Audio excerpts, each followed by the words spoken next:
और notified forest, ऐसा करके उन्होंने एक लेटर मतलब पावर डिपार्टमेंट को लिखता है। ये लेटर लिखने का वजह से लैंड में जो लैंड एक्विजिशन में जो क्लेम एंड ऑब्जेक्शन होता है उसको ये ऑर्डर का दायरा से बाईपास हो गया। तो यहाँ में लैंड डिपार्टमेंट जो नोडल डिपार्टमेंट है, जो डीसी जो है नोडल डिपार्टमेंट है, उसको ये ऑर्डर का दायरा से साइडलाइन कर दिया। तो ये साइडलाइन करने की वजह से हमने ये टेलीग्राफ एक्ट को देखा। टेलीग्राफ एक्ट जो 1885 जो 2003 में वो किया है, अमेंडमेंट किया है, वहां में ऐसे कोई नहीं लिखा है कि रिजर्व फॉरेस्ट में या फॉरेस्ट एक्ट में लैंड एक्विजिशन नहीं करना बोल के। वहां में सिर्फ लिखा है कि इनको पावर है वो लाइन बिछाने का, वो है। लाइक हाईवे में भी ऐसा पावर दिया, डिफेंस में भी, रेलवे में भी। आप लोग को ये एक बताना चाहता हूँ, रेलवे आपको डिफेंस और ये पावर है और हाईवे, ये 4-5 सब्जेक्ट है जिसको जहां जाना है तो जाना ही है। लेकिन ये कदापि ये एक नहीं कहता कि हमें रिकॉग्नाइज नहीं करना है। लेकिन ये लेटर से उन लोग मिसकंस्ट्रूड करके हमें डिप्राइव कर दिया। जो लैंड एक्विजिशन करना चाहिए, जो हमारा जो कंपेंसेशन जो ड्यू बनता वो भी रिकॉग्नाइज नहीं किया, और लास्ट में देखा कि इन लोगों ने सारा कंपेंसेशन फॉरेस्ट को दे दिया। तो जबकि फॉरेस्ट का जो प्रिंसिपल एक्ट जो है आज का दिन में ये फॉरेस्ट एक्ट 2006 है, ये गवर्न करता है। इसमें क्लियरली लिखा है आपको और था ना, ये जो राइट फेयर कंपेंसेशन वाला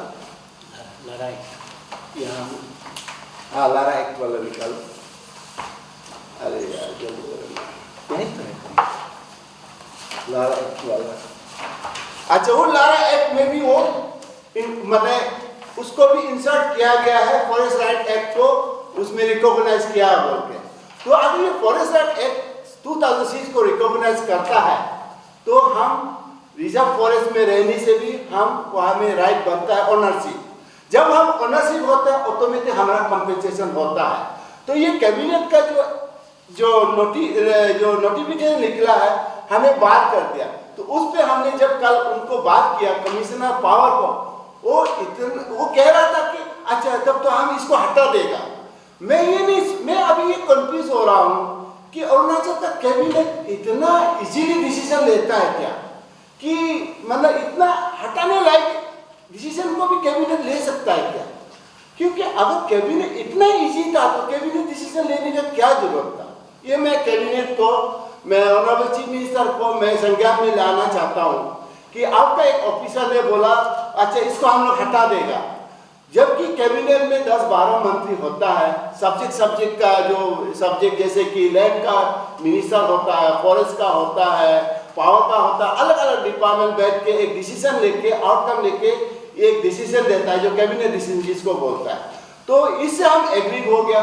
फिर हमने लैंड सेक्रेटरी को मिला, लैंड सेक्रेटरी बोलता अभी हम लोग का लैंड जो हम लोग का ड्यूटी था अभी हम लोग ने पावर को दे दिया बोला। इसमें भी मैं कंफ्यूज हूँ। लैंड सब्जेक्ट जो है ये तो प्योरली लैंड डिपार्टमेंट का है एंड डीसी रेवेन्यू होता है, इससे रेवेन्यू कलेक्टर डिप्यूटी कमिश्नर को बाहर स्टेट में उसको कलेक्टर बोलता है। तो यहाँ में जो उनका जो बोलने का तरीका से कल का जो हमने मीटिंग किया ऑफिसर लोगों से, कमिश्नर लोगों से बात किया, बहुत इजी वे में ये लिया है।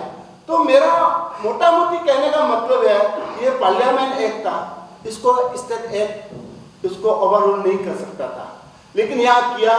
और यहाँ करने का बाद ये जो सेक्रेटरी ने, लैंड सेक्रेटरी ने पावर कमिश्नर को लिखता है अभी ये क्लेम एंड ऑब्जेक्शन का जरूरत नहीं है। अभी हम लोग का मेन डिमांड है इसमें कि हम लोग ने 5 पॉइंट दिया है डिमांड में। 5 पॉइंट क्या है?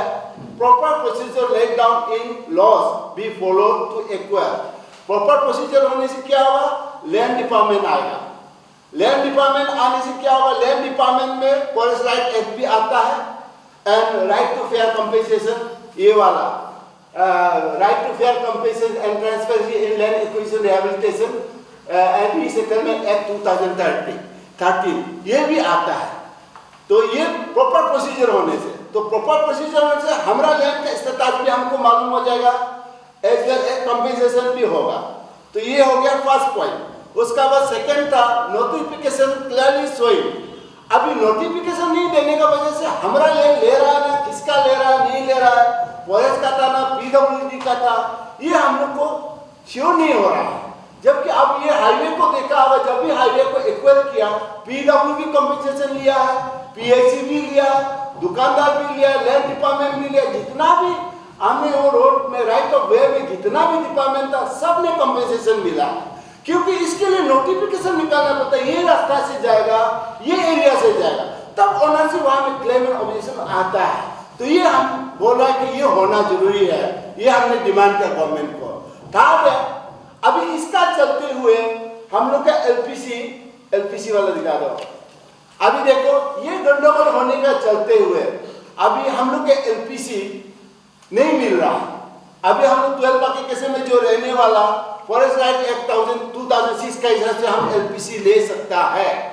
4 हेक्टर एक family, 4 Hector please note of it, 4 Hector एक एवरी फैमिली ओनरशिप ले सकता है, कम्युनिटी लैंड हो सकता है और इवन स्कूल के लिए भी हो सकता है।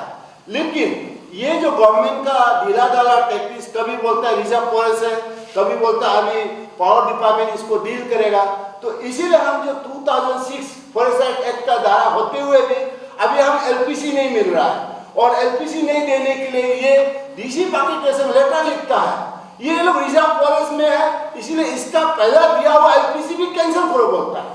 तो ये अभी देखो हमारा हक छीना जा रहा है, in spite having protected from the parliament through act, तो ये हमारा राइट को छीना जा रहा, ये एक करके। इसलिए हम एग्री होकर आज प्रेस मीडिया में आया, थ्रू आप लोग का मीडिया का धारा से हम गवर्नमेंट को भी बताना चाहता है, इवन हमारा बाकी अरुणाचली ये एक जो अरुणाचल होल अरुणाचल में एप्लीकेबल है।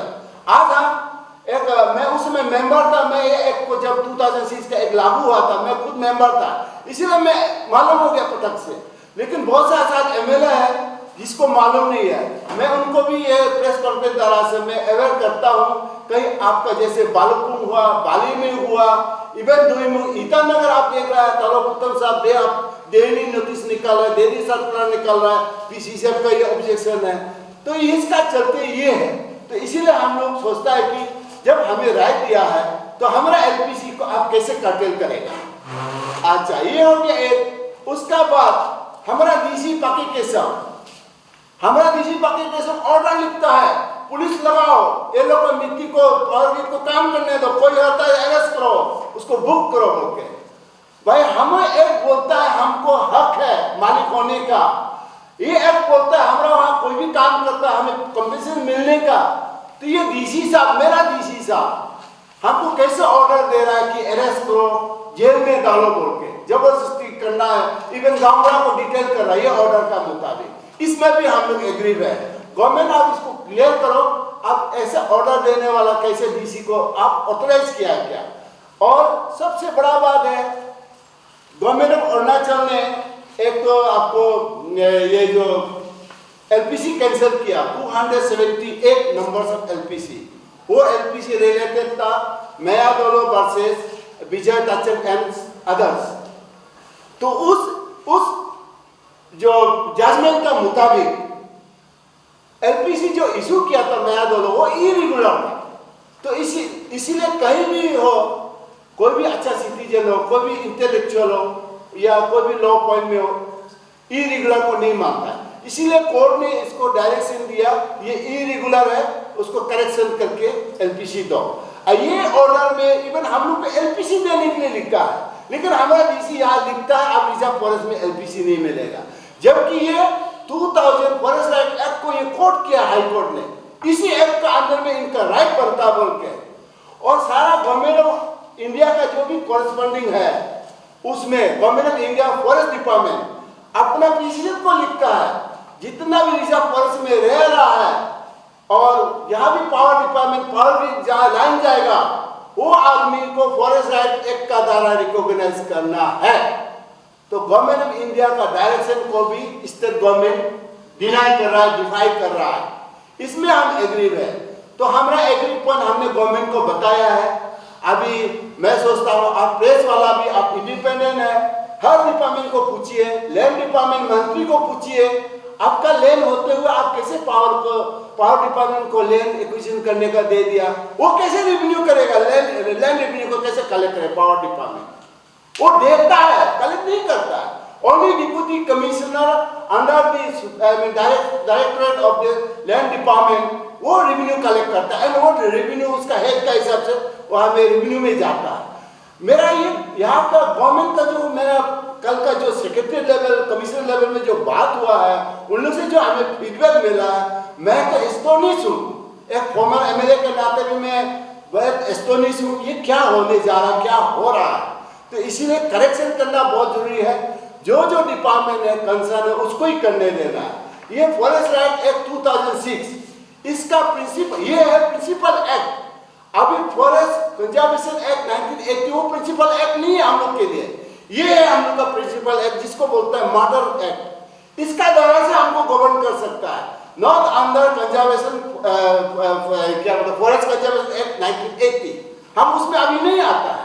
लेकिन यहाँ में जो कोरस्पॉन्डिंग हो रहा है गवर्नमेंट लेवल में हो रहा है, जान के कर रहा है या अनजान में कर रहे हैं, आप लोग प्रेस वाला आप लोग थोड़ा उनको क्वेरी कीजिए कि ये क्यों हो रहा है। तो इसमें हम लोग एग्रीव है। और राइट टू इसमें भी क्लियरली लिखा है कौन है एलिजिबल, ये राइट टू फेयर कंपेंसेशन में यहाँ में भी क्लियरली लिखा है फॉरेस्ट राइट एक्ट 2006 वाला, ये कंपेंसेशन में जो एक्ट पास किया 2013 वो एलिजिबल है। अगर इससे भी होता है तो हमें गंडगोल नहीं होना था, इसीलिए हम बहुत एग्रीव है। ये नोटिफिकेशन तो गलत था, ये गलत नोटिफिकेशन निकाला कैबिनेट ने, एंड वो भी पावर डिपार्टमेंट खुद एप्लीकेंट है, एप्लीकेंट होके कैसे मालिक हुआ, ये अभी लैंड को वो डील करेगा बोल रहा है, ये सीरियस बात है। तो ये था हम लोग का मेन विषय। अभी बहुत सा डॉक्यूमेंट है, आप लोग का क्वेरी के हिसाब से हम लोग फीडबैक करने को तैयार है, रिप्लाई देने को